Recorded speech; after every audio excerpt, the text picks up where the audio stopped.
مواقيت للناس والحج وليس البر بأن تأتوا البيوت من ظهورها ولكن البر من اتقى وأتوا البيوت من أبوابها واتقوا الله لعلكم تفلحون۔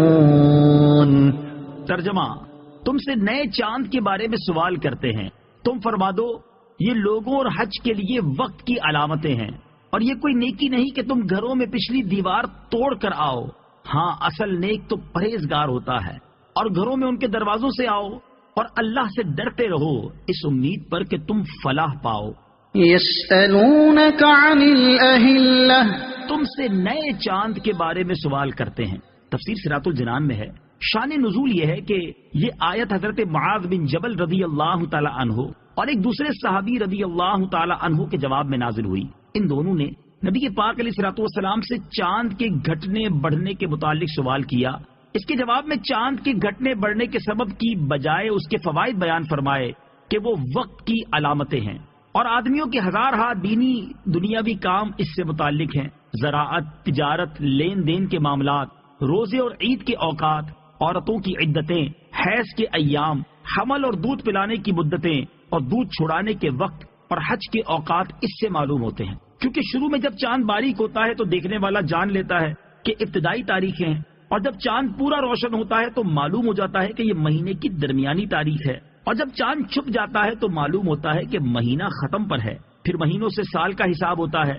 یہ وہ قدرتی جنتری ہے جو آسمان کے صفحے پر ہمیشہ کھلی رہتی ہے، اور ہر ملک اور ہر زبان کے لوگ پڑھے بھی اور بے پڑھے بھی سب اس سے اپنا حساب معلوم کر لیتے ہیں۔ یاد رہے کہ بہت سے احکام میں چاند کا حساب رکھنا ضروری ہے، جیسے بالغ ہونے کی عمر کے اعتبار سے، یوں ہی روزہ، عیدین، حج کے مہینوں اور دنوں کے بارے میں، یوں ہی زکوٰۃ میں جو سال گزرنے کا اعتبار ہے وہ بھی چاند کے اعتبار سے ہے۔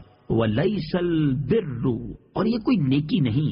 تفسیر صراط الجنان میں ہے، اس کا شان نزول یہ ہے کہ زمانہ جاہلیت میں لوگوں کی یہ عادت تھی کہ جب وہ حج کے لیے احرام باندھ لیتے تو اپنے مکان میں اس کے دروازے سے داخل نہ ہوتے، اگر ضرورت ہوتی تو پچھلی دیوار توڑ کر آتے اور اس کو نیکی جانتے۔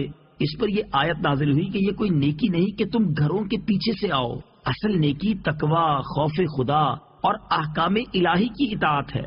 ممانعت کے بغیر کسی چیز کو ناجائز سمجھنا کیسا؟ اس سے معلوم ہوا کہ کسی چیز کو بغیر ممانعت کے ناجائز سمجھنا جہلا کا کام ہے۔ اپنی طرف سے غلط قسم کی رسمیں اور پابندیاں لگا لینا جائز نہیں۔ بہت سے کام ویسے جائز ہوتے ہیں لیکن اپنی طرف سے شرعن ضروری سمجھ لینے سے ناجائز ہو جاتے ہیں، جیسے مسلمان فوج شدگان کے ایصال ثواب کے لیے سویم، 40واں وغیرہ کرتے ہیں کہ ویسے کرے تو جائز ہے، لیکن اگر یہ سمجھ کر کریں کہ یہ کرنا ضروری ہے یا دوسرے اور 40ویں دن ہی کرنا ضروری ہے تو ناجائز ہے۔ یوں ہی سویم اور 40واں وغیرہ جائز ہے تو انہیں اپنی طرف سے ناجائز کہنا بھی حرام ہے، کفار کے طرز عمل کی نکالی ہے۔ بہرحال افراط و تفرید سے بچنا ضروری ہے اور اس طرح کی چیزوں کی طرف غور کرنا چاہیے۔